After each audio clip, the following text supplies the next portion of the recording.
Buenas tardes. Mi nombre es José Rubén Bárcenas Pozos. Estoy en la ciudad de Puebla, donde nací, donde he vivido durante mis 63 años de vida.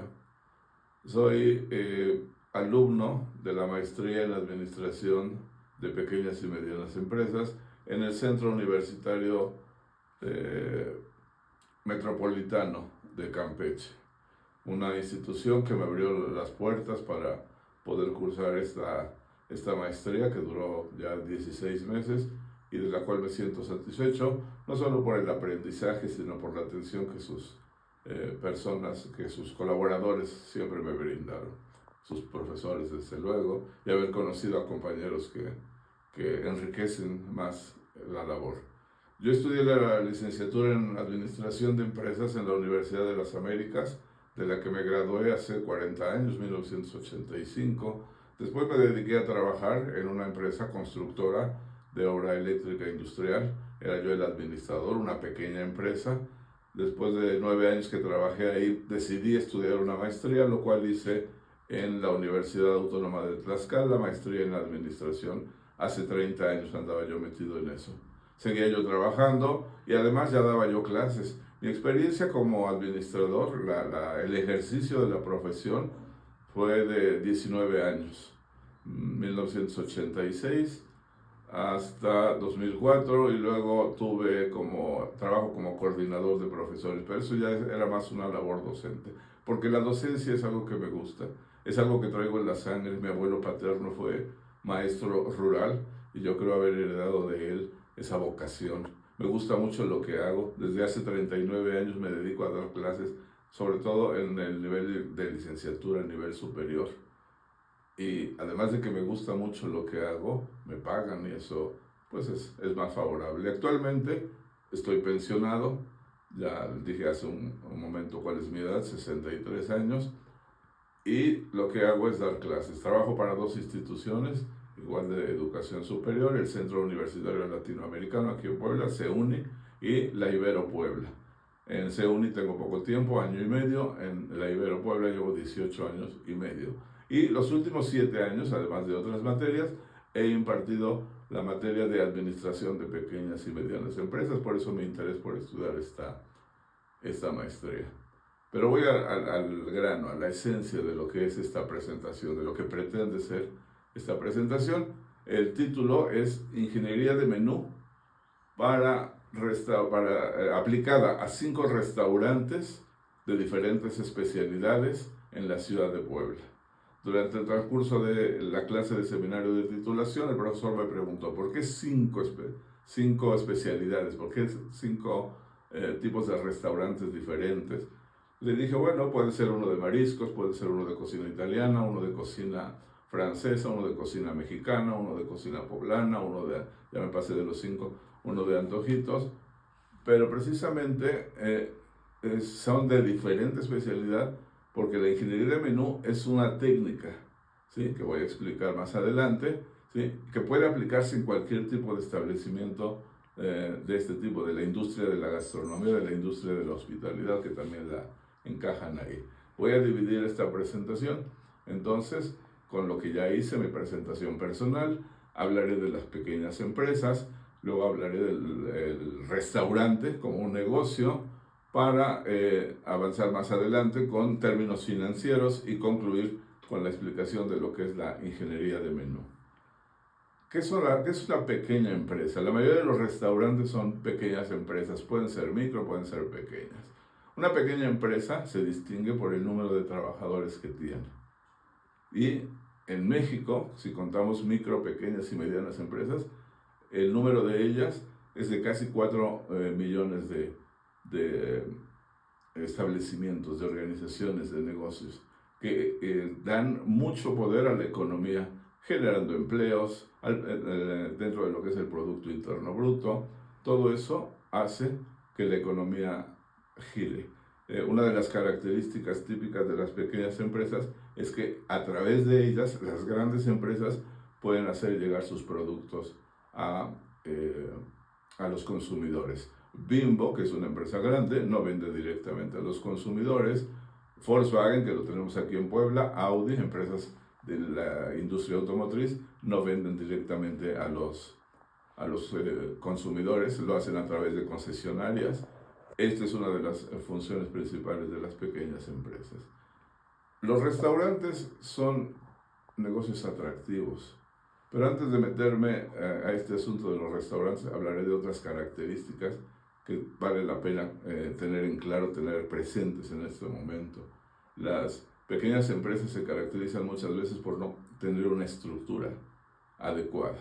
No me refiero únicamente a un organigrama, me refiero a que no formulan políticas, no formulan objetivos, no tienen claro lo que quieren lograr, a duras penas pueden explicar lo que es su misión, su visión, y mucha gente que quiere emprender y que tiene que empezar con un pequeño negocio, ¿sí?, lo hace pensando que un restaurante es un negocio, es un buen negocio. Existe la leyenda de que la comida es un buen negocio, que deja buenas ganancias. Sí, las ganancias son buenas, es un negocio muy noble, pero es un negocio que hay que trabajar mucho. Me voy al siguiente punto, al punto de los restaurantes como un negocio. Algo que no dije durante mi presentación, pero que ahora puedo comentar, es que tengo dentro de mi experiencia docente alrededor de 19 años, casi 20 años, que di clases en escuelas de gastronomía. Primero en el Instituto Culinario de México, todo aquí en Puebla, y después en el ISU, el Instituto Suizo de Gastronomía. Mis clases eran, obvio, en mi ámbito, en el ámbito de la administración. Yo no soy capaz de hacer ni siquiera un huevo estrellado, pero aprendí mucho ahí, ¿sí? Platicando con los estudiantes, platicando con los chefs, me compartieron muchas cosas que ahora voy a decir, ¿sí? Un restaurante puede ser un buen negocio, pero quien tiene un restaurante tiene una hora de entrada, pero rara vez va a tener una hora de salida. Es un trabajo muy demandante. Me gusta poner en mis clases muchas veces este ejemplo. Si tú tienes un restaurante y te contratan para un banquete que se debe servir hoy a las 7 de la noche, ¿sí?, se tiene que servir a las 7 de la noche, o quizás 7:15, 7:30, una media hora de retraso, pero no se puede posponer para el día de mañana, no se puede posponer para el domingo, para el lunes. ¿Por qué? Porque la gente está sentada ahí esperando que les sirvan alimentos y que les compartan bebidas. Esto es muy distinto a lo que pasaría, por ejemplo, en una fábrica de calcetines. Si un cliente me hace un pedido de, no sé, 4,000 pares de calcetines y no los tengo terminados a las 7 de la noche de hoy, le puedo decir que se los entrego el lunes. Y a lo mejor quedó un poco mal, pero no va a haber mayor problema, cosa que no pasa en los restaurantes. Un restaurante, con este ejemplo, es claro que es un negocio muy demandante, en donde uno tiene que trabajar fuerte, parejo, todo el tiempo. Otra desventaja que tienen los restaurantes es que la gente permanece de pie la mayor parte del tiempo, ya sean los meseros, los cocineros, y además que trabajan en fechas en donde la mayoría de la gente está descansando. Que el Día de la Madre, que el Día del Amor y la Amistad, que la Navidad, que el Año Nuevo. Pues la gente que trabaja para los restaurantes tiene que ir a laborar, ¿sí?, mientras que los demás estamos disfrutando. ¿Por qué comemos en restaurantes? A veces es solo por placer. Comemos en restaurantes también porque andamos en otra ciudad por cuestiones de negocios. O quizá estoy cerca de un hospital comiendo porque tengo un familiar enfermo al que estoy cuidando o al que fui a visitar. O acudí a un funeral y en la funeraria pues no hay servicio de alimentos, tengo que salir a un restaurante. O simplemente decidí ir con mi pareja, con mis hijos, con mi familia a comer a un restaurante. Uno espera en un restaurante que haya un menú suficientemente completo y que sea atractivo y que tenga precios que yo pueda pagar y que me atiendan muy bien desde el momento en que yo llego, que el valet parking me atienda bien y que la hostess sea amable y me conduzca a un lugar en donde yo esté a gusto. Que no tarde mucho el hecho de que llegue el mesero a tomarme la orden de servicio y que mis platos estén en mi mesa a la brevedad. Entiendo que hay platillos que se tienen que preparar en el momento y eso puede retrasar el proceso. Pero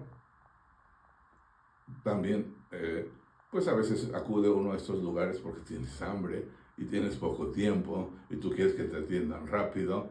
Hay muchas variables aquí. Entonces hablamos de la calidad, hablamos del precio, hablamos de la variedad, hablamos del tiempo de atención, ¿sí? Y esto no se termina hasta que me voy del lugar. Pido la cuenta, que me la traigan de inmediato, que no se pierda demasiado tiempo. Son muchas cosas. Pero bueno, esto desde el punto de vista del comensal. El ser dueño de un restaurante implica serias responsabilidades. Me voy a ir a un entorno macroeconómico en este momento. Tener una plantilla de 20, 25 personas, porque a lo mejor tengo los 3 turnos, desayunos, comidas y cenas, me obliga a tener una nómina que debo pagar cada semana, que debo pagar cada 15 días, ¿sí? Haya o no haya ventas. Y si el local es donde está el restaurante no es propio, pues tengo que pagar una renta, haya o no haya ventas. Y esto es una demanda fuerte para los propietarios del restaurante. Si ahora nos vamos a la parte de las modificaciones recientes que ha habido en la ley, pues ahora los trabajadores, después de un año cumplido, tienen derecho no a 6 días de vacaciones como era antes. Después de un año de trabajo, tienen derecho a 12 días de vacaciones, ¿sí? Y esto se va incrementando paulatinamente. Ahora necesitamos tener más gente, porque los restaurantes, insisto, pueden trabajar desde la mañana hasta la noche, y si mi colaborador se fue de vacaciones y no se va 6 días, ahora se va 12 días, va a ser más complicado sustituirlo, o contrato a alguien eventual, o los que se quedan que no están de vacaciones van a tener que trabajar más. Hay una ley que está en proceso y que pues ya recientemente se ha dicho que va a irse aceptando de manera paulatina, que es la de la disminución de la jornada de trabajo. Hoy los colaboradores deben trabajar 6 días a la semana, es decir, 48 horas, y se les tiene que pagar 56 horas. Con esta reforma, la idea es que ya no trabajen 48 horas, sino que trabajen 40 horas. Y se entiende que les van a pagar las 56 horas que abarca la semana. Eso va a complicar las cosas. En el manejo del personal va a incrementar los costos de la empresa. Por eso hay que trabajar mucho para alcanzar un buen volumen de ventas. Hay otra cosa. El gobierno que tenemos actualmente presume, y tienen razón en cierto sentido, que han hecho incrementos al monto del salario mínimo año con año. Hablan de incrementos históricos y sí, han subido mucho el salario mínimo, sin embargo no han podido controlar cuestiones de inflación. Y además, insisto, solo se sube el salario mínimo. Quien no tiene un salario mínimo no necesariamente le van a subir el salario, pero empiezan las inconformidades. Es decir, lo que quiero es mostrar un poco del panorama económico, macroeconómico que hay en el país y que incide en todas las empresas, especialmente en las micro, las pequeñas empresas que están más desprotegidas. Recuerdo que en tiempos de pandemia, las pequeñas empresas para sobrevivir buscaron ayuda del gobierno y el gobierno les negó esa ayuda. Simplemente les dijo que no los podía ayudar y tuvieron que cerrar muchos negocios, ¿sí? Muchos negocios que eran prósperos, que estaban trabajando bien, ¿sí? Tuvieron que cerrar. Hay negocios pequeños, ¿sí?, que antes de un año cierran. Hay otros que se dice en el ambiente de los negocios que superan el valle de la muerte, cuando superan 5 años y permanecen abiertos. Pero bueno, todo esto, al final, a lo que quiero llegar es que los restaurantes son buenos negocios, pero tienen que ser bien administrados. Después de hablar de restaurantes, de haber hablado de un poco de pequeñas empresas, ¿sí?, voy a hablar de conceptos financieros básicos. Costo. ¿Qué es el costo? El costo es una erogación, es una salida de dinero, ¿sí?, que a cambio de lo cual, pues, con lo que compremos, nosotros esperamos producir algo que nos va a generar un ingreso mayor a lo que fue la salida de dinero. Eso es el costo. Existe el concepto de gasto también. El gasto no tiene que ver con la fabricación del producto. El gasto tiene que ver con la administración y las ventas en el negocio. Aunque comúnmente hablamos indistintamente, pues, de costo gasto y todas estas cosas que podrían representar una dificultad.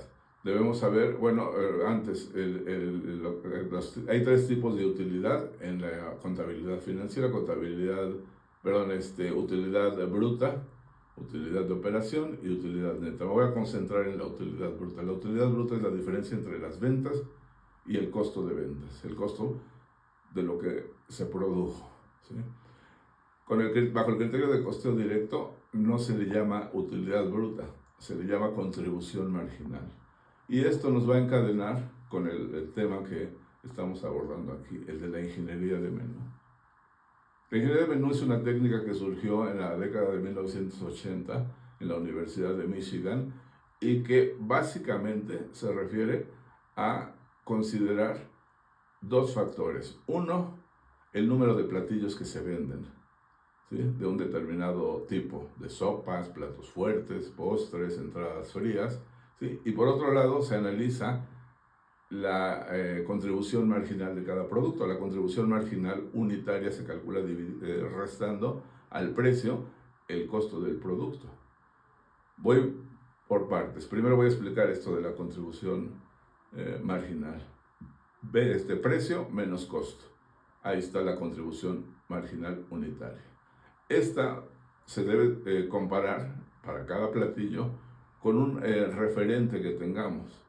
Que si la contribución marginal está por encima del referente, es un platillo que se va a vender, que se vende bien. Es un platillo que deja buenas ganancias. Si está por debajo de este referente, es un platillo que deja pocas ganancias. Por el lado del volumen de ventas o popularidad, que así le llaman, a la ingeniería de menú, que también es planeación estratégica de menús, podemos encontrar que los platillos que más se venden son los más populares, son los que debemos conservar, y los platillos que menos se venden son aquellos que tenemos que analizar si nos conviene o no. Después de hacer todo el análisis, que es algo necesario y que muchas pequeñas empresas no podrían hacer porque pues apenas si les da tiempo de sacar el trabajo y no se van a sentar, ¿sí? Pero este proceso es relativamente sencillo. Leyendo el documento que he elaborado se puede entender mejor. Ahora tengo un poco de límite de tiempo, ¿sí? Se puede llegar a la conclusión de algo similar a lo que es la matriz de Boston Consulting Group, la matriz BCG, que habla de productos estrella, productos interrogativos, de interrogación, productos que son vacas lecheras y los productos perro. Aquí cambian un poco las denominaciones, manejan la de estrella, caballitos de batalla en lugar de vacas lecheras, rompecabezas en lugar de interrogantes y productos perros. Con este análisis podemos ubicar cada platillo en qué cuadrante entra, y a partir de ello, cada 4 meses, cada 6 meses que revisemos el menú, podremos tener información suficiente, confiable, para tomar decisiones. Si mantenemos el platillo en el menú, si subimos el precio, si no subimos el precio, si quitamos ese platillo del menú. Es un análisis hecho sobre bases sólidas, sobre datos específicos y no sobre la intuición. No es de manera subjetiva de quienes participan en la elaboración de un menú, que deben ser el chef, el maitre o capitán de meseros, el gerente del restaurante y quizá el dueño del restaurante y un asesor. Con estas actividades que se pueden desarrollar y que están explicadas en el trabajo, se pueden tomar mejores decisiones, lo que incrementará la productividad del negocio. Es todo lo que les tengo que decir ahora. Muchas gracias por su atención. Buenas tardes.